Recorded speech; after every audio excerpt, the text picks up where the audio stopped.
திருநீரில் மறந்திருக்கு தெரியுமா? அதை தினம் அணிந்தால் புகழிருக்கு புரியுமா?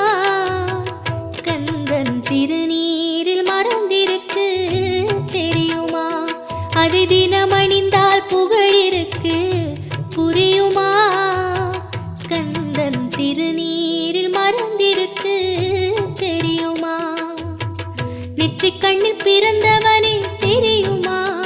அவனை சுற்றி வந்தால் பல